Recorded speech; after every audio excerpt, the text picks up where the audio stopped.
You are now tuned to BS3 Network.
All right. Welcome back to another episode of the Fourcast. Thank you, everybody, for tuning in. We come at you this same time every week. Monday, 8:30 Central, 7:30 Eastern, 7:30, 9:30. That's okay. Sorry. Yeah, you know the deal. You get it. Hey, shout out to my fans. How y'all doing? rocking the Cocaine Bear shirt. Charlie Sheen, baby. Charlie Sheen fashion, man. So yes. Tonight, you've seen the intro. We're reviewing AKA Charlie Sheen, which is a very interesting documentary. I think we know the crash outs, we know the issues that he had, but to see it in the details and him to actually tell his own story, I think really made this what it was. So, how you doing? First off, I'm doing great, man. Tiger's blood, baby, winning. winning. Yes. Doing pretty good. Had a pretty good weekend. I actually had to do some tree cutting at my mom's on Sunday, which it needed to be done because there was a tree that had fell over into another tree. So got that taken care of. So my son was with me, helping me out on that one.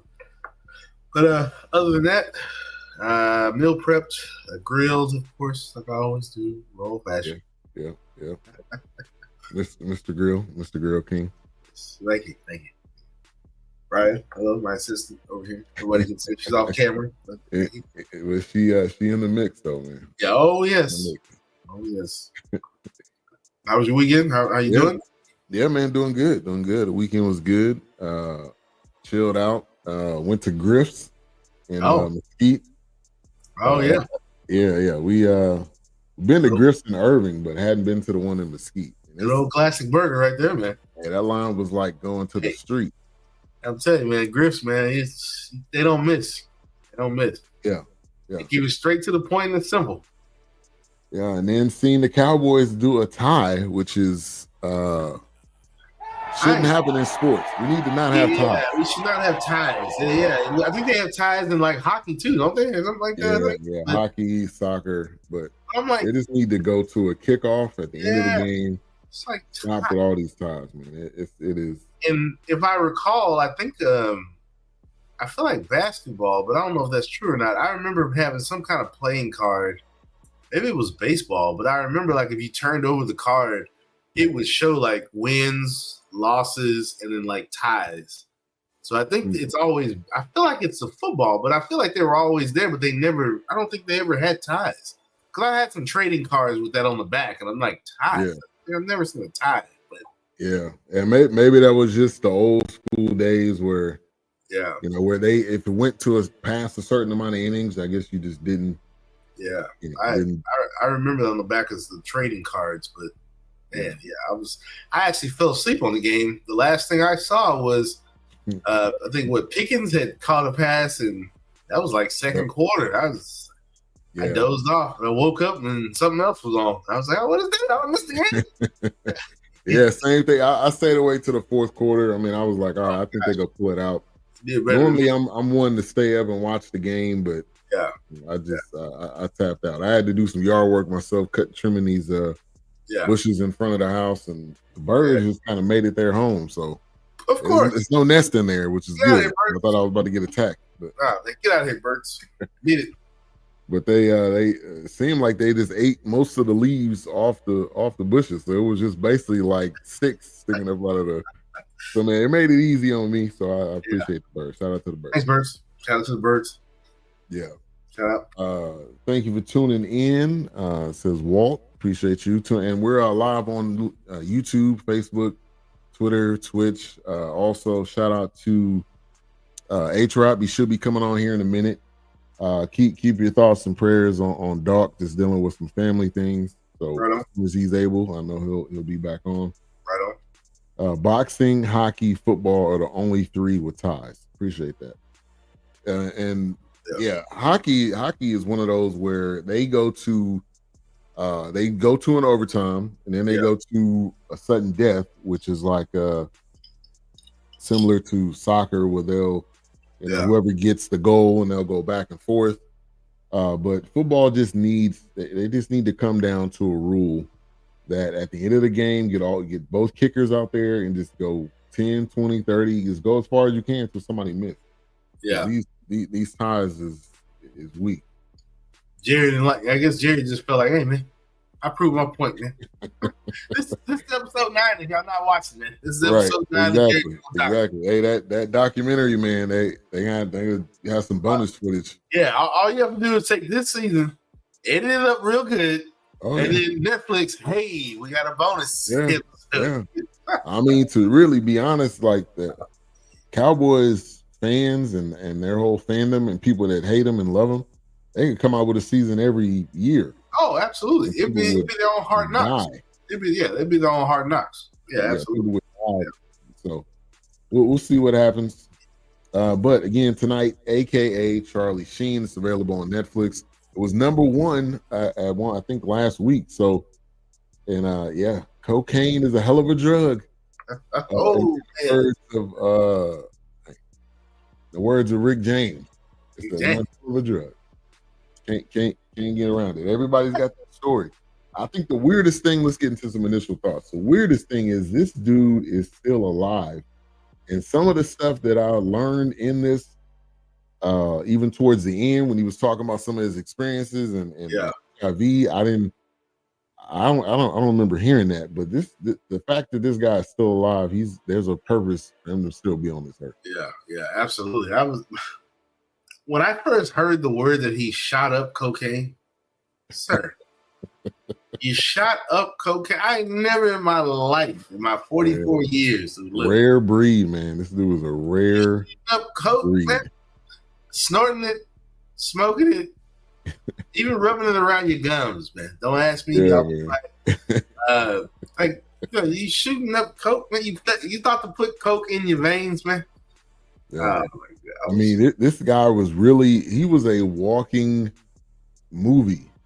Like he was a walking reality show. It was, and when he started going towards the end of this documentary, when he started doing, I guess he was doing like Facebook Lives or something. I don't know what he was doing. Oh, yeah, he was kind of touring. He kind of started that going live thing. So he was going live. It was like every morning. It was kind of like, what did Charlie Sheen post overnight? What is he doing today? Yeah.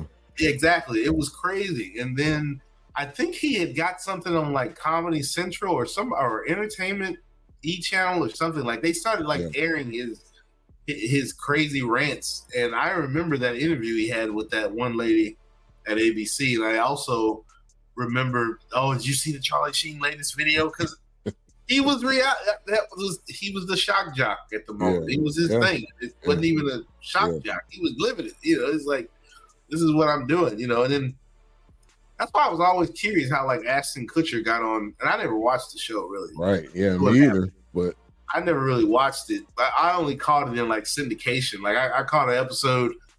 I might have watched 5 minutes. I may have watched 10 minutes. I turn the channel and something else is on. Yeah. Like I never really. Yeah, I was never really a fan of. I think it was a traditional sitcom with the laugh track and the, it was like it was like the Everybody Loves Raymond type, and he was the kind of the the comedic relief on it. And there were a few shows they did live in front of the audience, but those were rare shows. But yeah, I didn't really watch that. I didn't watch that show like that. It didn't. Yeah, me either. Yeah, me either. I didn't think it was that good to watch, but it was a massive hit. And then what kind of started that whole thing was he was on Spin. And I remember that. Spin City. That was I don't remember that. That was when Michael J. Fox just going through everything he was going through. And I actually liked Spin City. Spin City was pretty. I underestimated Spin City. Spin City was pretty funny. But then Sheen came on kind of on that last leg. To kind of the show got canceled after that. I mean, got canceled. Ended up getting, but I mean, he had a nice little run. Won some, I believe he won some Emmys for that. Yeah. And so, people that don't know, Charlie Sheen is not his real name. Okay, that was his stage name. Yes. His real name, Emilio Estevez. Carlos Estevez. His brother's name was his brother. Yeah, which Emilio is the only one that goes by the name. The actual name. The other brother. Right. Because not even the other brother was in this. Yeah. Yeah, but Emilio was. I thought that was his brother. Kind of looked like him. Yeah, the oldest brother. I think Roman. Roman was in here. Yeah. I don't think Emilio was in this one. I didn't see. Nah, they said he declined. He declined. Him and his dad declined to do it. But yeah. I believe that was Ramon Estevez, the one that was in it. He was basically saying, like we love you, we here to support you, but like you can only do so much. Because he was, and this guy had multiple like off the cliff moments. Oh, absolutely. And again, to survive that is even Sean Penn was like, the way. Even Sean Penn was like, man, this dude's biology, man. He ain't. There's something wrong with this guy right here, man. Nah, man. Yeah. Even the moment when Slash, which I mean that's Rockstar. He was telling them like, "Hey, bro, you like way too far." Yeah, hey, man, you gotta chill out, man. You gotta go to rehab, man. Yeah, man, chill out. Man. Cavities, you got a hole in your nose. Chill out. Yeah, bleeding on the set, man. So it started off. It was a 2-part. Skydance, shout out to Skydance, man. Another good quality documentary. They did the Cowboys documentary as well. So Skydance. I think that's J.J. Abrams' production. I think. Oh, okay. I think it's J.J. Abrams. Yeah.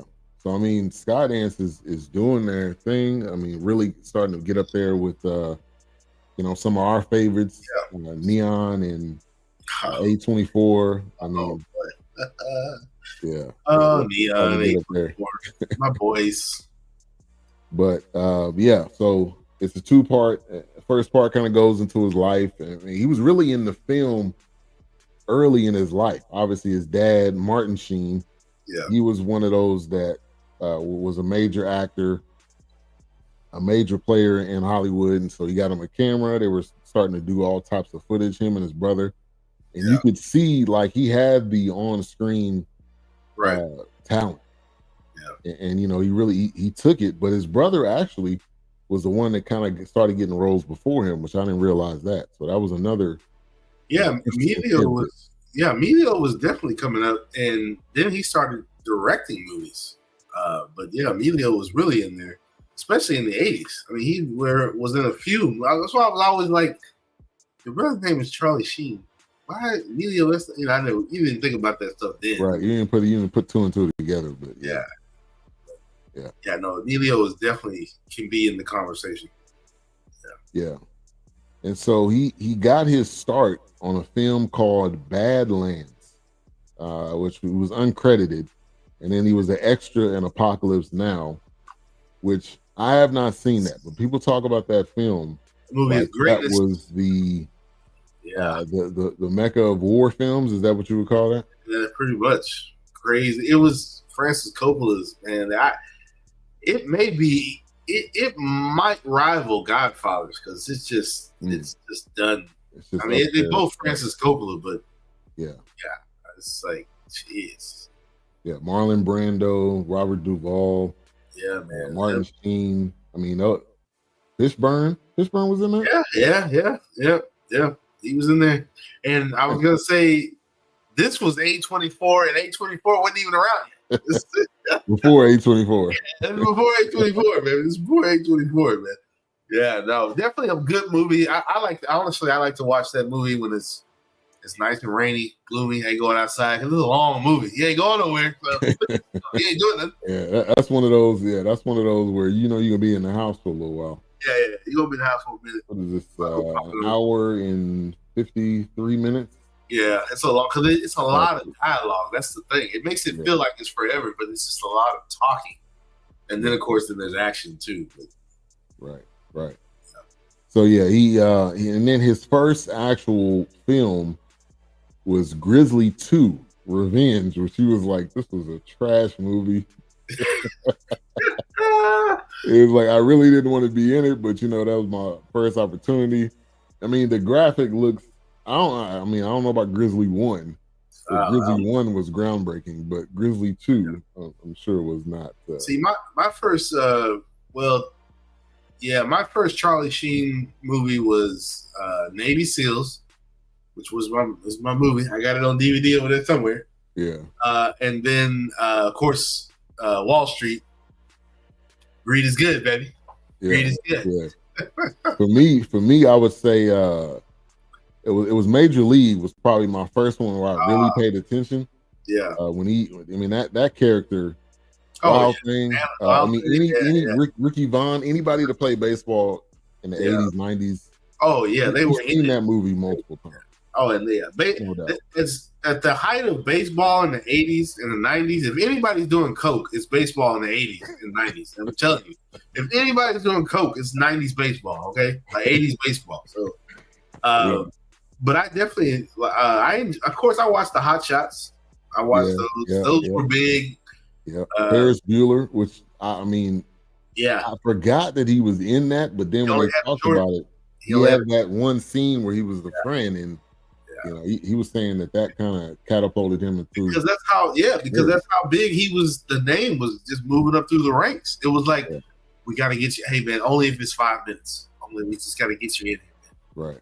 But he was one of those faces where it was just like he was starting to pop up in anything. It was just like, okay, this guy's got something. Yeah. So Platoon was he was saying was like really his biggest. Platoon was good. His biggest role, and I was a American War film. Oliver Stone. Yep. I had William Dafoe, Tom Bergener in there. I mean, this was a pretty major film from what. Platoon's big. Platoon's good too. Platoon's good. Yeah.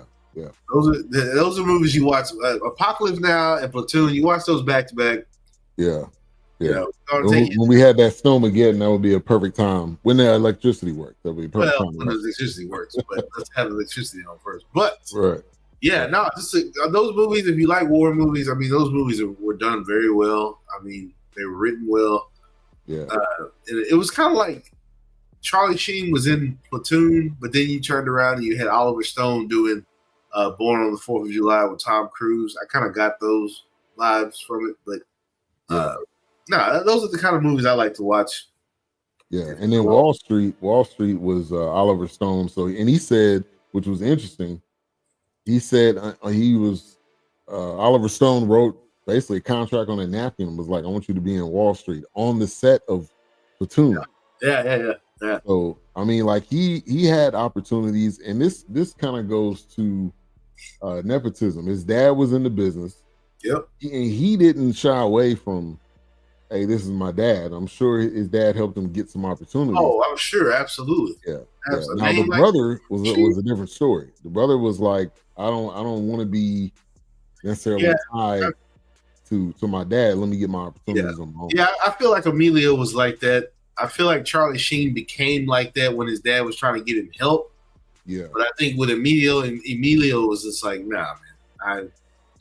There's a reason I have this name. I know we know who you're related to. Right.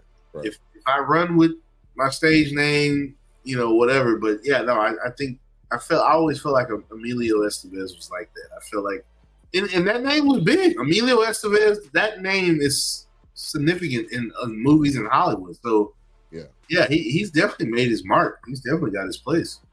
Yeah. I mean, and that's like, what an amazing family where you have the dad and the two sons are not just actors but successful. Right. So here's the first question for people tuning in too: nepotism or networking. And when you look at both of their careers, obviously Charlie Sheen had the bigger career than his brother. But if your dad was Martin Sheen, would you want to take the route with him, or would you want to go on your own? Because they've been on the screen a few times together. So I mean, even in Spin City, they were on the screen together. Now I don't know if he was on Two and a Half Men, but I mean, they've had some movies together. That's what always reminded me about Jack Bauer, about Kiefer Sutherland and Donald Sutherland. Those names, those two significantly. And I'm pretty sure Kiefer Sutherland was kind of like, my dad's Donald Sutherland. I mean, he's in the business, so now, and even I think Jeff Bridges has a son that's in the business. I think it's either Jeff Bridges or one of the Bridges, or he's acting too now. So Jack Nicholson's son is acting. Right. So it's definitely one of those things. Dennis Quaid, I think his son, Jack Quaid, right? I think so. Yeah. Jack Quaid. He was in a movie we reviewed. What was that called? Heads of State. And Novocaine is so he's so. I mean, to be honest, I would take the nepotism route, because it's really no better than to have a door and an opportunity. Now you still gotta capitalize on it. Just because you're given the opportunity don't mean it's you one bomb. You go. It's on you, right? And it's just like with I'm sure David Washington with Denzel. I'm sure it's just like, hey, we know who you are, but you're doing your own thing. But it's like, okay, here I put you in here with the people you need to speak with. I'm stepping away from it. Yeah. Because it's on you how y'all talk and negotiate, and what movie, what role you feel comfortable in, or what role you think's gonna put you out there. I turned you on to the people. You asked me to put you on the game. I put you on to it. Right. Now, how you gonna handle it? I think that's how they, I think that's how they would approach it. Yeah. And Walt says, I loved Young Guns 1 and 2. Hey man, classics. Yeah. I mean that was a film with his brother. With some big film people. With Kiefer Sutherland, like you just mentioned. Yeah. Lou Diamond Phillips. Yeah, big names. Dermot Mulroney. I mean, this was like the 80s, like you name it. That was the 80s Avengers right there, bro. Young Guns. Whoa, what? Classics, right? Yeah. Some classics. He said, look at Nicolas Cage. Francis Ford Coppola is his dad. Yeah, I think it's a stepdad, something like that. Yeah, they related. Wow. Yeah. And Nicolas Cage had a whole piece in this. Well, I thought Nicolas. I knew he was a wild dude. I didn't know him and Charlie was running together like that. Hanging with him. Like that. You think? Excuse me. You think Face Off was just him? He wasn't acting there. Yeah. Mask off. Yeah. He was Future before Future. Exactly. But you think Face Off was an accident? Nah, man. Yeah. And they said Nicolas Cage was. You could just tell just by the way the guy moves and operates. Oh yeah, he was that type of guy. But and you know what? Honestly, Nicolas Cage is another. I wish they do a documentary on him, because he has a gambling problem. And really? Yeah, which I think he's kind of worked on it, but he buys things, like he collects things that are extravagant. Yeah, trying to buy castles and trying to buy mansions But Nick Cage is the same person. He takes any role, he takes any movie, and he like Sam Jackson. Look, I'll put my name on this. I don't care where it's going. Give my money, I'm out. he did a vampire movie. I don't know if that was a vampire movie or not, but where he had like 10 extra teeth. I didn't watch it, but I know I didn't watch it either. But I mean, 80s and 90s, man. He had his, his pick of the litter at films. He killed his opportunities, and still to this day. Yeah, Nick Cage definitely he's definitely the guy that, hey, I've been there, done that, fell on my ass. Now, he probably wouldn't party and going hard as Charlie Sheen, but I don't think he was going there. I don't think he was going that hard, but even he was out here. And so Nicolas Cage is Francis Ford Coppola's nephew. But that's his uncle. But his actual name, somebody just put that in the chat, is Nicholas Kim Coppola. So that's his uncle. Yeah, appreciate that comment. Yeah, look at this is Rita. Thank you for tuning in. Appreciate you. Cage is his stage name. Yeah. And he's and side note, he's in a major role coming up. He's gonna be playing John Madden. He's doing a film. Yeah. I don't know if I think the film is called Madden. It's him and Christian Bale. Is it Christian Bale? Yeah, Christian Bale. John Mulaney is in it. Who is John Mulaney gonna be? Oh, Trip Hawkins. I'm not sure who that is. Hey, Jerry Jones ain't got no role in him, man. Young Jerry. Somebody got to play Jerry. Yeah, young Jerry, man. Shane Gillis is gonna be in this. Gillis? I don't know if I can take this serious now. Who's doing it? It's not A24. Who's doing it? It is. It's MGM, Amazon MGM. Oh, that's right. It's Amazon. Yeah. Or Metro Goldwyn Mayer. But that should be good. I'm looking forward to that. It's done well. So, Nicolas Cage is not slowing down. He's got 4 movies coming up. That's what I'm saying. He like Samuel Jackson, man. He put, whatever role y'all come to me with, man, he in there, man. He in there. Nick Cage ain't backing up, man. So this guy, Charlie Sheen, had 2 different plane stories. The thing started off with him on a plane, and the pilot's like, "Yeah, man, just come on up here." I'm like, "No, no, man." Like in today's time, that would never happen because just the way things, obviously 9/11 and plane crashes and Boeing and all the issues. But he was sitting in the chair, and they basically let him fly the plane, and then they took it off and put it on autopilot. And then the second story, he's on the plane with Nicolas Cage, and Nicolas Cage gets on the microphone, and it's like, everything's not going great. I'm not doing well. We're not doing well. Like, who are these people? This ain't, back then, man, you just do whatever, man. Yeah. Hey, but back then, what's up, Keisha? Thank you for tuning in. Back then, man, you used to walk to the gate. And allow the people to come off the plane. I remember my grandmother actually taking me to the airport. I could watch the planes take off. They don't. You can't do that no more. Hell, you can't really do that no more. Yeah, times are different. Yeah, times are way different. On the plane, he ain't smoking on the plane. Yeah. So a couple of things to point out. He said his life was in 3 different stages: partying with problems, and just problems. I mean, like, it wasn't even he didn't even have a highlight moment like, when I was a kid. He just said partying with problems and just problems. All that kid stuff. They got here, man. So Keisha, Doc is still on the show, but he's got some family stuff that he's dealing with. So I would say you back on the show, man. I would say this, reach out to him, say hi. But we're kind of in the rotation right now. We need to rotate. We get a movie, we need a show. What you want to watch, man? I know you want to watch something. No Pootie Tang. Don't come over here, no Pootie Tang. Well, no. Yeah, that's A-Trap's favorite film, probably of all time. He liked that more than he liked Eddie Murphy. All right, so what I didn't know too, him and Sean Penn were close.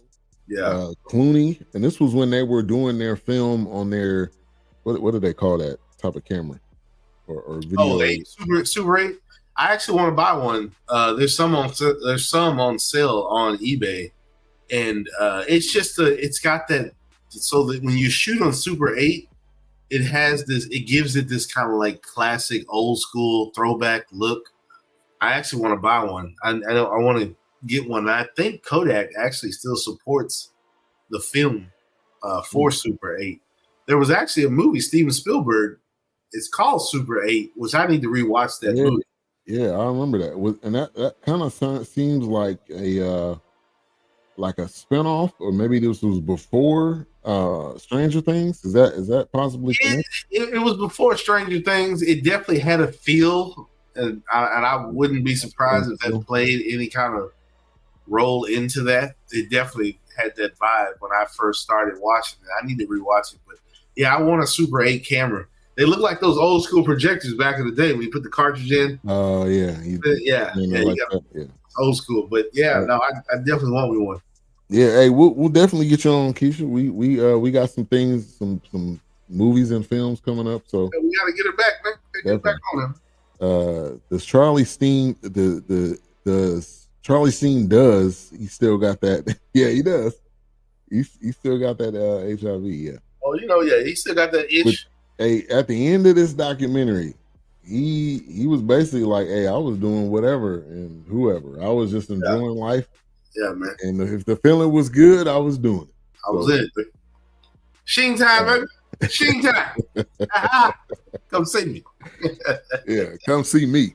Man, Sheen. Look, if you got the money, again, if you have the money, which he has the money, Eddie Johnson has the money, like you have access to. Now, in today's time, I mean, you can buy the medication and the technologies. Oh, yeah. But again, like you said earlier, when your dad is Martin Sheen, come on, man.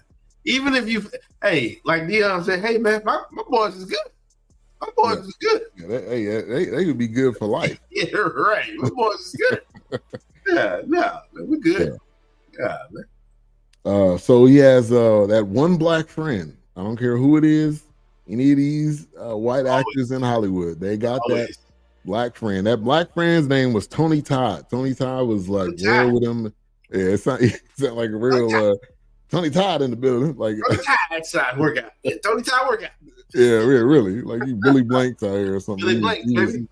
Yeah, they play sports together, and he really seemed like a loyal friend. I would definitely say that. Now I don't know what he does, but it seemed like he was just in his entourage and in his crew. Somebody he knew. Yeah, kind of like he was the AC. He was the AC of this story. Yeah, pretty much. So that was his guy. And one thing he said was really amazing, where he said shame is suffocating, which is true. And I think he didn't. And so the bottom line is Charlie Sheen didn't know how to deal with shame, didn't know how to deal with moments of nervousness or being in the limelight and having success. Yeah. He didn't know how to deal with it, and that's what kind of destroyed him. Yeah, and that's what Sean Penn was saying earlier. He's like, he's the guy that's just trying to tear it down because he doesn't know like why am I being, why is it given to me? Why is it, why do I deserve this? It's like, how can I flush it all away? How can I destroy it, tear it down? Yeah, but then get it all back again. I mean, like this guy, we could count, at least in this documentary, at least 5 times he bounced back. That he just burned it all down. And then the next thing you know, he there's a role like he had he was offered Karate Kid, but he was working on some other film. Yeah. I didn't know he was offered Karate Kid, and then it was Hot Shots, and then it was so many different roles that he was offered. That he didn't get. And it's probably good that he didn't get Karate Kid because I mean, what happens if he doesn't show up, doesn't do his lines, he's coked out? I mean, and honestly, like the star of Karate Kid, Ralph Macchio, I think was Macchio, yeah. I mean, like he's only known for Karate Kid. I don't know anything else he was in. It's probably fast forward to now, and they got Cobra Kai, and he's starting to get more, more back into the acting. But Charlie Sheen's name is known everywhere, synonymous. Yeah, no, absolutely. It don't matter who you are, and so one of the things he said is like, we're not taught how to deal with success. We're taught how to deal with when you fall down, you get back up. When you have a struggle, how do you bounce back? Right. But this goes to any amount of fame, any level of fame, NBA, even NFL, whatever. Yeah, that comment is even in line with an episode that I watched on Top Chef. One of the chefs on there, and of course I can't think of his name right now, but he's highly regarded as a big pasta maker from scratch, and he's out in California. He says, "There's one thing I wish culinary school would teach you. I wish culinary school would teach you finances, because that's the end of most restaurants. Yeah, because you're over ordering, you're under ordering, right. Your overhead. You're not prepared to cover that. You're buying more tomatoes than you need because this farmer or whatever." He's like, I wish culinary school would teach you how to finance. Yeah. And when I heard him say that, I was just like, wow. I never really thought about that. Yeah, because that's the part we don't really think about. Like, there's a restaurant right now. I don't know if you heard about it. That's Salad and Go. They're closing down 40 of their locations, which I think is probably most of them. Wow. In Texas, and part of their issue was that they got linked to some bad chicken that they had, and you know how social media is. Once the people that work there start putting it out there, you're done. You're not gonna survive. It's a wrap. I mean, so we've seen numerous restaurants. We've seen numerous athletes where they get a ton of money. They get that first contract. Next thing you know, that money's gone, and now they're getting loans. They're gambling. They're doing whatever. Right. I think the thing with Charlie Sheen, though, that's different from most situations is who his dad was. Right. And everybody would give him the benefit of the doubt. It's just one of those where, we know he's gonna bounce back. We know there won't be a issue. It'll just get better. And everybody just saying it's getting better, and he's getting gradually. He's like, nah, man, I'm partying, man. I'm living my best life out here. Forget all y'all. Girls want to party all the time. Come on, man. Let's go. So man, he had an addiction, obviously, to drugs, which started off with marijuana. We know that's the gateway. That's where then he's not doing it no more. That's not doing it anymore. And then he ends up upgrading, and then somebody says, "Hey, this will take the edge off." And if anybody ever seen Unsung, they're like, "Yeah, we was living great." And George Clinton is probably the most heartbreaking. Now, he did get back his masters, but his music like transcended every era of music, every level of music. West Coast alone. Oh yeah.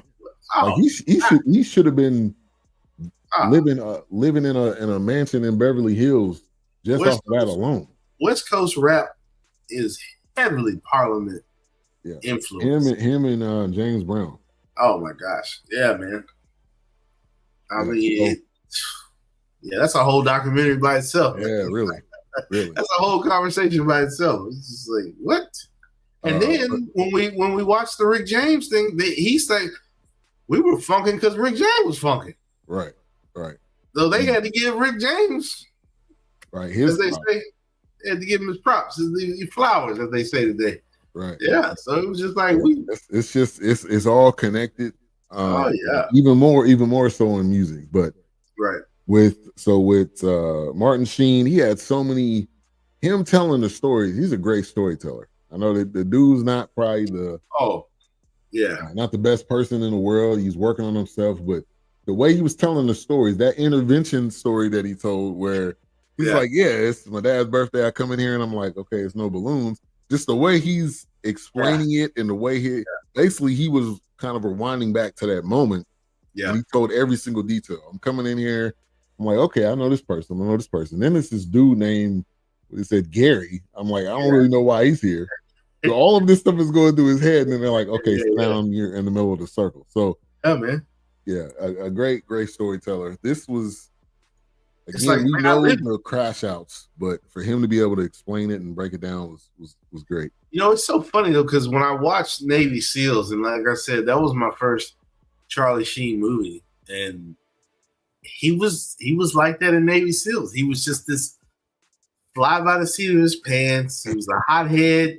He was just like he was wild and crazy. Like that was his thing. Yeah. But when he got time to lock in, you're on a mission, he in. But when they not on a mission, he was that character in Navy SEALs. And I think that's one thing where I was just like, as I watched Charlie Sheen through the years, and as he, got older and he was still doing wild, crazy shit, it was just like, man, was he even acting? Because at that point, it was really. Like he was just living out his life.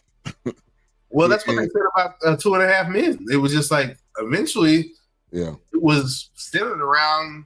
Oh no! Well, let me back up. He said that was the beginning. Yeah, he said Spin City was kind of like working that into like, okay, I'm the new hire, and we're gonna make jokes about my past and how I used to live and hang out.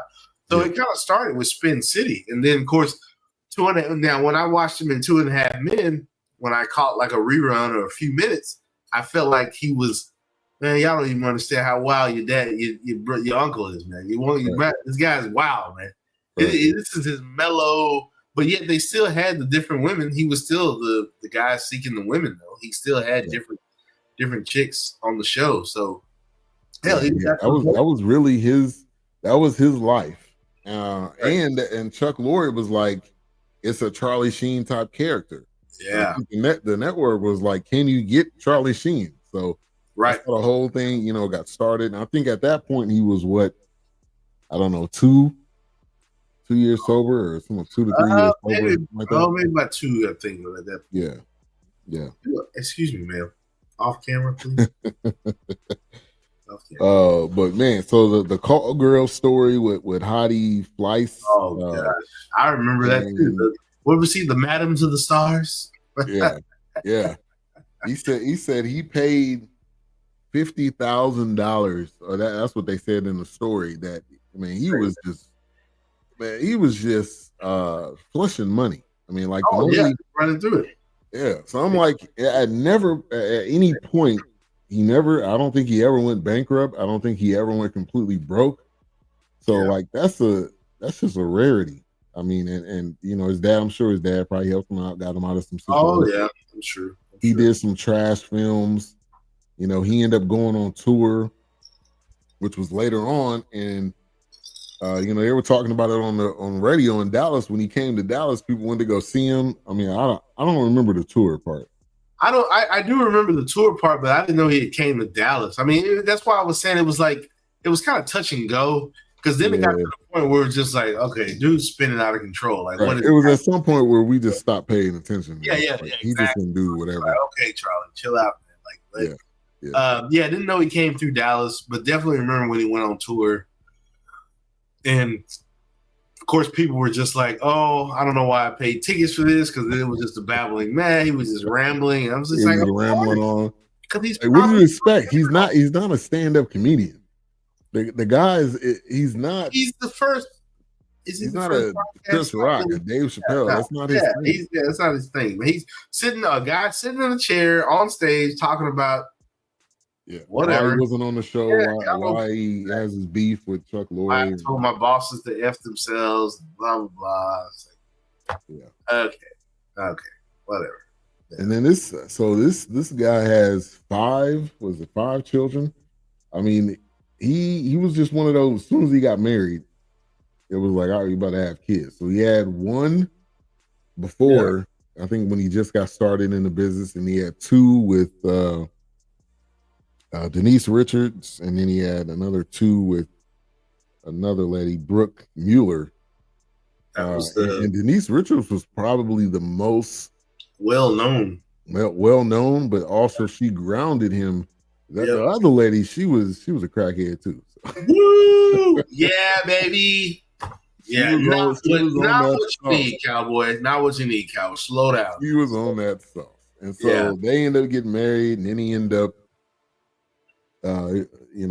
After whatever how many years he ended up having to, go into we ain't going to rehab. He just basically went further off the deep end after that. Hey, but to rewind back, he the first time he went to rehab, he had a nurse that was in there. This is another crazy story. And the nurse was like, I'm not, you hear, and he's like, all right, I got this party to go to. I promise I'll be back at 8 in the morning. Oh, God. Like, this dude really could talk himself out of anything. He was like, if I don't come back by 8, I'll give you $1 million. He ended up coming back at like 7:45, and she was pissed. Like, yeah. Like, had $1 million. You could have had $1 million. I'm not going to actually give you $1 million. Lady. Right. Was he really going to give it to her anyway? That was the real. But yeah, that's Charlie's. Hey, the party life, man. Yeah, man. Whether even for him, you can't even say it's coke right away because it's like he's in the hospital. Yeah. And when he gets out, he knows okay, it's gonna be coke at this party probably. But probably. Nah, man. You know what I'm saying? It's one of those things where it's just, Courtney, thank you for tuning in. Appreciate you. Make sure to check out The Real Deal with Courtney Harden on BFC Network. Richards was a nice piece. Yeah, she during that time. Hey, I mean, she was the it, one of the it.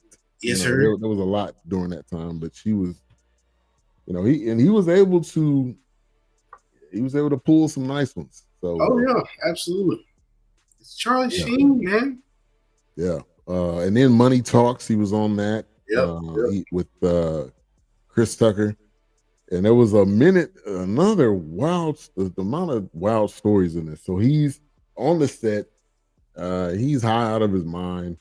He's slurring. He's like bleeding. His nose is bleeding because he's snorted so much crack. And he's like, I need a cup of ice. And so when he's telling the story, I'm like, what does he need the ice for? So he says he goes to the bathroom and stuffs a piece of ice up his behind. The funny thing is that I've actually heard of this before. Not through Charlie Sheen, though. I've never heard of this. I've actually heard of this. And usually they'll say, a fiend, give him cold water. Get him up, gets cold water, or her, or whatever. Yeah. But yeah, no, I've actually heard of because don't ask me him. It's like, the ice cube is gonna keep you pretty much like, god dang, like you kind of go. Why? I mean, it kind of sobers you, I guess. Yeah, you kind of like sliding around the party with like wired up. It's kind of like wow. Maybe it kind of cools down. I never heard of that before. Instead of lighting a fire in your ass, you goddamn ice cube gonna keep you up. Yeah. Don't come DM me on Facebook asking questions. Don't come DM. Hey man, nah. Right. We just telling you what we heard. All right, that was it. I come in peace. We ain't never did it before. Don't come asking me for no footage. Hey man, come in peace. I'm a face. Yeah. All right. We don't know nothing. Nah, man. But yeah, that was another wild story. I'm like, on the set in the movie. On the set, he went to the bathroom. Maybe it was in the trailer. Man, Chris Tucker was like, I was late too. Hell, I was just hoping that they wouldn't go yell at me. Chris Tucker was just getting started too. Yeah. Because was that was after Friday, wasn't it? Had that been? It was after Friday. Yeah, I was thinking they had within the same year. Money Talks was because Friday was 95, wasn't it? Yeah, I think that was like 95. So, where is it? Money Talks. Probably 98.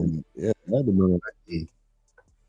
It was like 98. It was 97. Money Talks was in 97. Okay, 97, 98, 97. And Chris Tucker was a star. You look at the graphic. I mean, he was the main one on there. So that was 2 years after Friday. Okay, that's what I thought. And then, of course, this Fifth Element came along. And hey, Fifth Element was a wild movie. His role in that movie, man, that was a wild joint right there. Like that's I need to go back and watch that one. Yeah, that was wild, man. Just for the hell of it on that one. Yeah, and then of course Rush Hour and the rest is history. Too. Yep. Yeah, well, so I thought they was working on another one. I don't know if that's They're supposedly still doing it, but who knows? Jackie Chan ain't getting no younger, man. Yeah, man, and he want to do all his stunts and all that. Man. You gonna have to and it's gonna be so. Again, we've talked about this before. All of these sequels that are so far gone. Yeah, I mean, like, what Rush Hour that's 3 was? well, we said that about Eddie Murphy. 2007? We said that about Beverly Hills Cop. It's like it's so far removed. It's just like like, is it even relatable? Who's really gonna know of that film besides somebody that was around our age? So that'll be another interesting. One thing I thought was interesting with this whole documentary is that he had a passion for sports. He had this thing with Michael Jordan. It was called. I don't remember the competition, but I do remember him in the sports, but not him and his dad actually playing some kind of War of the Stars. Yeah, 2-on-1 with Michael Jordan, which is I mean the stuff they did for content. Yeah, back in the day. He might be the first podcast. He just did. Yeah. He would just get on there and start ranting. Right. You know, what are you reading about today? And then he was talking about the Bulls and the Jazz when they played while he was in rehab. He wanted to watch that game. Yeah. And then he ended up, as soon as he got out of rehab, so he ended up going to rehab. He was like, all right, I'm about to do better. End up going to this baseball field and end up hitting a home run just at a like random pickup game. And the guy, his friend, was like, man, when he hit that home run in front of his dad, I'm like, this dude, it's not like he's 6. All right, he went to some random field. Right. But I get it. If you're his dad, you want to see him not go backwards. So you're trying your best to keep him on the straight. Yeah. So then that's when Spin came in, 2.5 Men. You end up marrying Denise Richards. And then, she was on the show. Yeah, she was on the show. His brother was on the show. I think it said for like a brief, for an episode. But, you end up at that level of success again. And it just seems like he wanted to sabotage his success. When things were going too good, he was like, all right, now I'm gonna go the pill route. All right, I'm gonna start taking these pills and see how that's going. And next thing you know, back on his crazy. Back on his crazy. Off the deep end. Man said found his BMW twice in 4 months on the ravine. Like, what? I need to know. They should have broke that story down. He should have told that story. How did that car end up? Oh man, come on. Twice. Come on. Like, I guess he must have been just so high that he was like, I'm just gonna push this car. I'm gonna steal my car. I don't know. This was doing it for the insurance money. I don't know, man. That makes. I want to say I don't think I remember that story. I don't remember that story at all. And then the weirdest thing is TMZ been around for a good minute. I didn't know TMZ was. Oh, TMZ's been around for a minute. Yeah, maybe they didn't have the show. Well, because I don't really remember the show until recent. So that guy that's on TMZ. Yeah, I remember him from People's 11. Yeah. He was from People's Court. He spun off from People's Court and started TMZ, but TMZ wasn't on TV. They were only in article form at the time. And then they got the TV show, and it was just like all over after that. Yeah, because I mean, they were all over Charlie Sheen. Whatever he had going on, he was on that, and then he ended up going on all these different interviews. Oh yeah. And then my next question is, why do we love train wrecks so much? What is it with? Oh, it's what because is it? We like that because it's somebody else's drama, and it's happening to somebody significant. Yeah. And then it's like, what are they going to do next? Because if they have this kind of pull, they have this kind of money, they're going to do some crazy antics. I can't turn away from this craziness. Right. But I got to see this train wreck. Then, of course, you're like, dang. I don't want to see my guy going out like this. Like, it was funny at first, but then it's just like, then it was starting to become sad. Yeah, and then I think the tour is what took people like, okay, this is too much now. This has gone too far. Right. But when it's gone too far for him, it's like just the beginning. When his dealer came on, Marco. Yeah. He's doing 7-pound rocks. And like 7 gram. Yeah, he's doing 7 gram rocks. I see him do it. Like, man, this. Yeah, just the fact that they had the dealer on here is another wild another wild moment. He was like, "Yeah, I'm in my apartment or I'm in my condo in Beverly Hills that Charlie Sheen gave to me," which was probably like, "Look, I don't have no money right now, but I'll give you this. Look, I'm gonna give you this spot right here. Grand Theft Auto shit. Like, hey man, look, I ain't got no. Hey man, I can't front you. I'm gonna have you push this car into the ravine, then we'll get some money that way too." Yeah, man. Well, I got you covered, man. Don't worry, man. Just keep the rocks coming, man. Just keep the rocks coming. If you have to make synthetic coke to get your boy off coke, man, I mean, god dang, you gotta that was another like is what was that? His sponsor or somebody was like, "Can you make the crack a little bit less potent? Coke? Can you make light coke? Can you make diet coke? Can you do that?" Exactly. Literally. And basically, that's how he ended up getting clean, which is I never thought that would work because this dude was just. So it's just some people just run to the end. This is kind of like a Kanye. I don't think Kanye's on drugs, but I think he's just so like driven to just do whatever that I don't think anything's gonna kill him. Kanye's probably gonna be 100 years old when he dies. Charlie Sheen's gonna be like he's 60 right now. I was gonna say he's probably gonna be 110 when he dies. And this dude is the most cracked out person. Right. We talk about crackheads. Like we used to make fun of the crackheads in the neighborhood. This dude is the next level crackhead. Okay, he is next level, baby.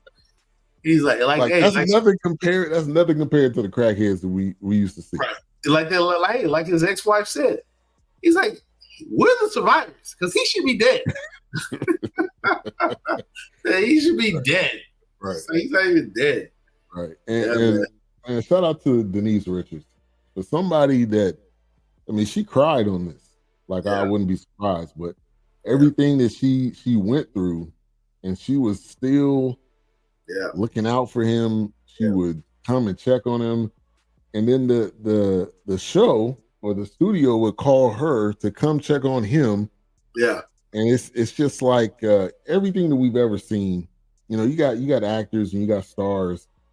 And they want them to just keep making content, keep putting this out. Yeah. We don't care that you're on the verge of death.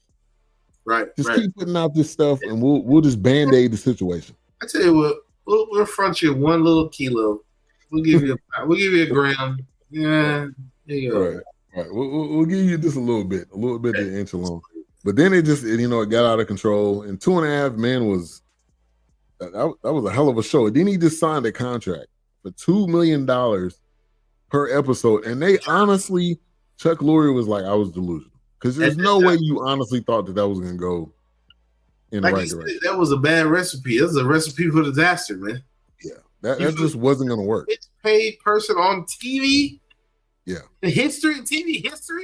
TV history. Probably they were saying to this day, nobody else. To this day. That wrong one. To this day. $2 million an episode. And we're talking about, I don't know, in a season then, I mean, it was probably 20, 30. Yeah. They didn't have today, they got that, like, we're going to have a little break. We're going to come out with a couple episodes now and have a break. Now, it was them episodes. Yeah, it was in a deep. I actually looked at the first season. The first season was like 21 or 23 episodes. Wow. And these 30-minute shows. Yeah. So, that's a lot. 23 episodes. And after a while, 30 minutes started feeling long. It was like, damn, I'm only episode 5? Right. Right. Yeah. And so that show was from 2003 to 2011. Probably the last couple of years is really where it started. Going off. It was on for like 12 seasons. That's why I was like, the Ashton Kutcher thing was kind of like, yeah. I mean, you knew that wasn't gonna last because it's not the same person. Like Ashton Kutcher is like that 70s show. Yeah, it just ain't the same person. Now maybe it lasted a couple of years, but chill out. Y'all doing too much. That didn't work. So yeah, he ended up going on the tour. He ended up and then later on, on this actual documentary, he was 8 years sober. Seems like he's in a better place. He hasn't really been in a lot of films, which is probably for a reason, because I think if he starts hitting that level of success again, I think that's going to potentially cause some issues for him. Oh yeah, no, absolutely, yeah. So here's another question I got. Can you judge, which a lot of people talked about this, CJ Cryer, who was in this, who was his who acted alongside him in John Cryer, and he was like, can you really judge somebody at their lowest? Even his ex-wife, who supposedly he threatened to kill her. But can you judge someone at their lowest? And I'm going to say no, because we've all had low moments. But if somebody judged you always at your lowest moment, then it's hard. It's going to be bad always. Yeah, I don't think so. I think that's kind of like back to what the guy was saying. Like I had to turn off social media. I had to unplug the computer, unplug the TV, because it was just like Charlie knows we love him and we know he loves us, but he's out of body right now. He wants to do things his way. He's on a tear. I mean, even Charlie Sheen, it looks like I'm watching another person. Right. But you are watching another person. You are. You're watching a cracked out maniac. Yeah, you definitely are watching somebody. No, absolutely. So yeah, I don't know, because it's in them. I think it's almost like, and I said this before, it's almost like they're probably having an outer body experience. Yeah. I'm not in control of this train wreck. It's like I don't want to hear, we're just trying to get you some help. They don't want to hear that. They don't want to hear that in the midst of. I don't need no help. I'm fine. An addict doesn't want to hear that in the midst of trying to control their demons or suppress the bender that they're on. They don't want to. Everybody that tried to help is alive. You can only do so much. And it's like, unfortunately, you either have to let them burn out, or they're going to have to catch up and say, okay, let me get, what the hell is this moment? I got to get out of this.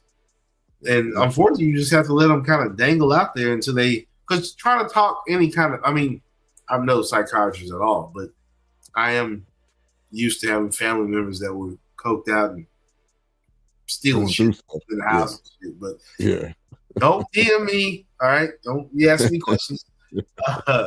So anyway, but yeah, no, you have to love them from a distance. It's like you just have to kind of do what you can do and put it out there and hope that nothing tragic happens, but also realize that, hey, there is love here. There is understanding, and anything that you're going through, let us try to help you.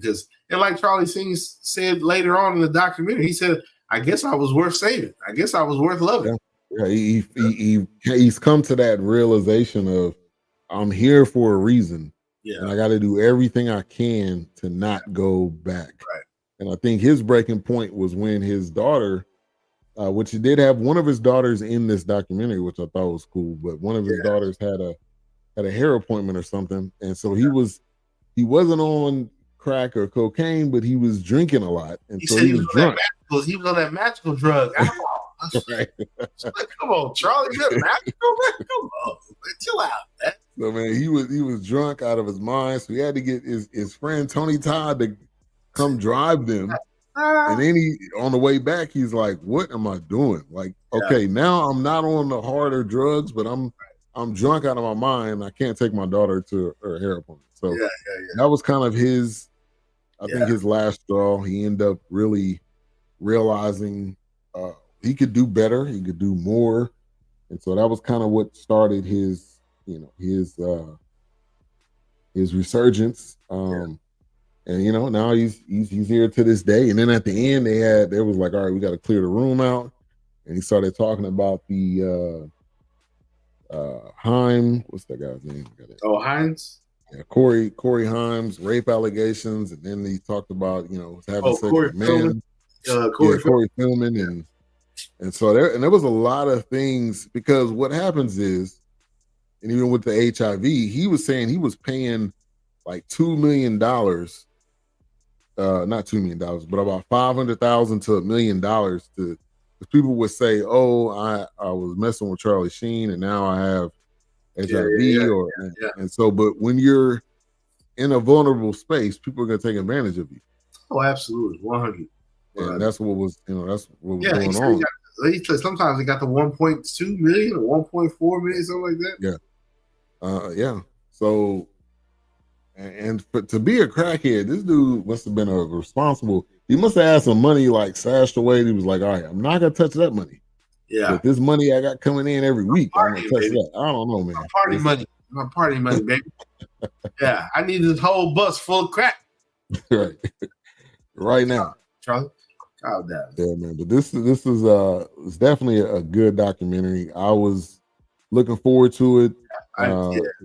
People were giving some good reviews. I definitely remember, getting up in the mornings and, you might turn on the TV before you go to work or whatever. Yeah.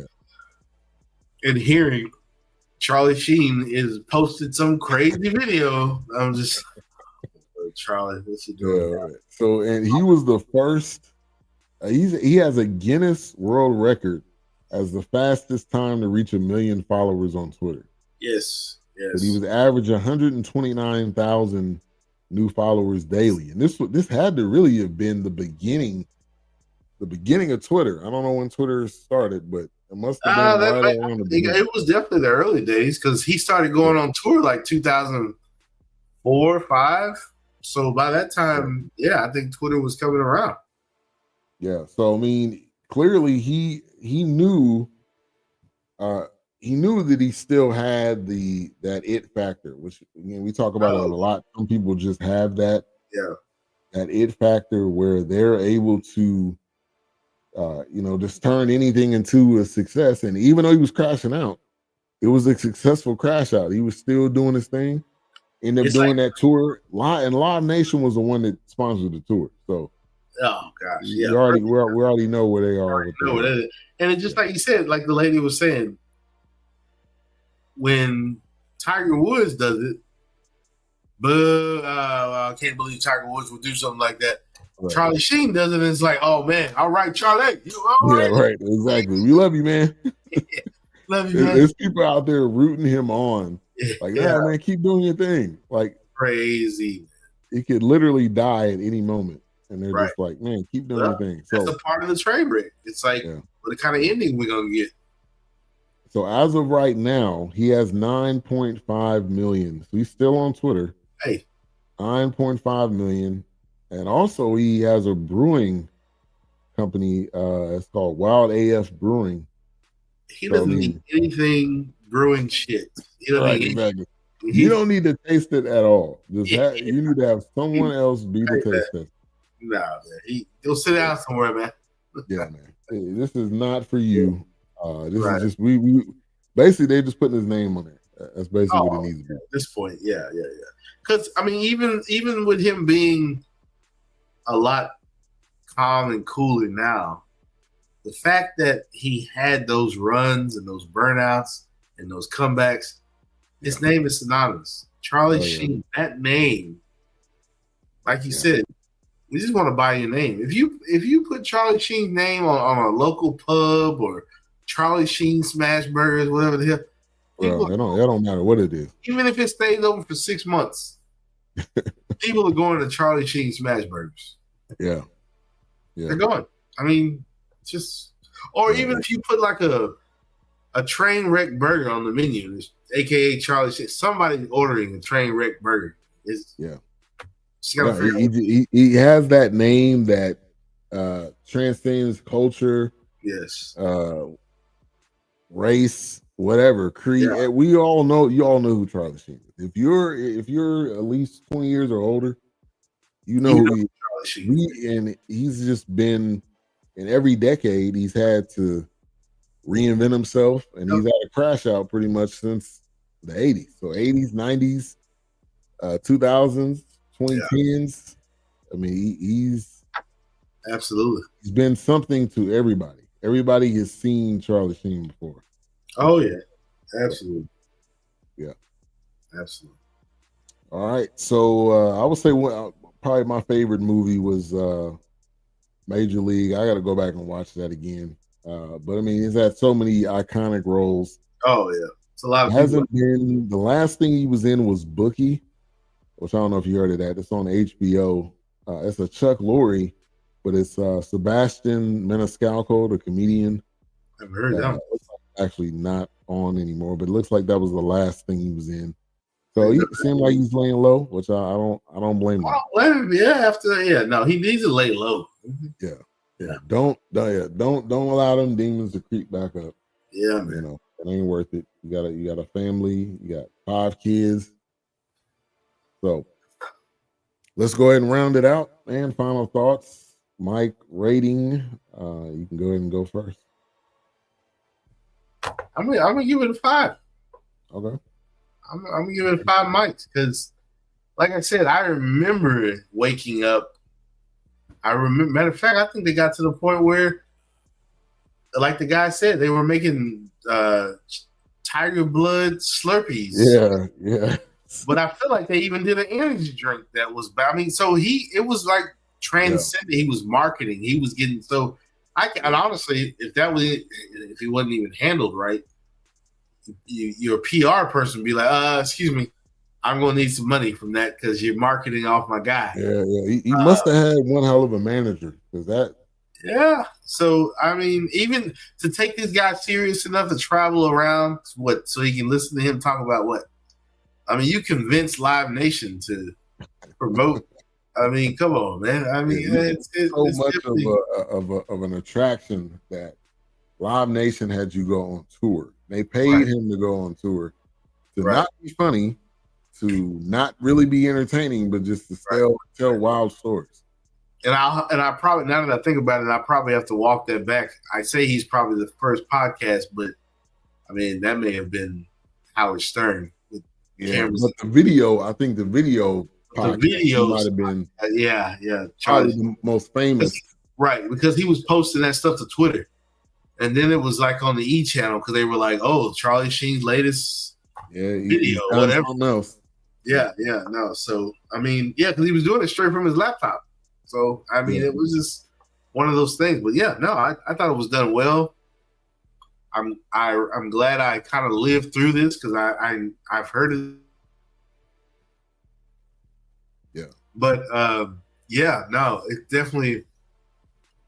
It get a 5 for me because I remember most of this.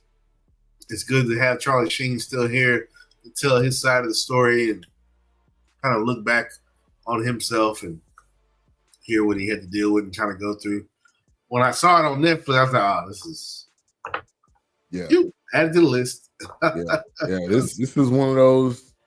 It's just this could have been one of the train wreck series, but he's bigger than put him in a series. So but I'm agree with you. I'm gonna give it a 5. I felt like it was well done. It gave you the inside scoop, and it wasn't someone else telling the story.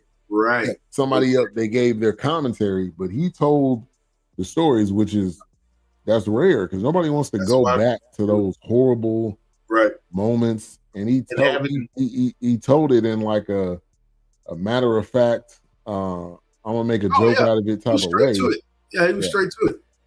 Even though a lot of it wasn't joking, but he really kept it. He kept it 100 in this, which he didn't have to. He could have said, "I'm not gonna talk about that." Right. He could have said, "Yeah, that's off the record." Yeah, but it was like, nothing's off limits. We could go there.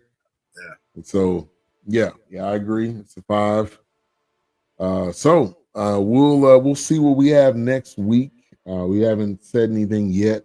I know there's Ruth and Boaz, which is like number 1. It's a Tyler Perry joint, but it's got Felicia Rashad and Felicia Rashad's the mom. And then Earthquake's coming out with a new one. I think it comes out Wednesday. I just gonna say I think he just wrapped it up. Yeah. He got married over the weekend? Huh? Did he get married over the weekend? Earthquake? I think he did. Yeah. I think he did. So man, did we put Magazine Dreams on the?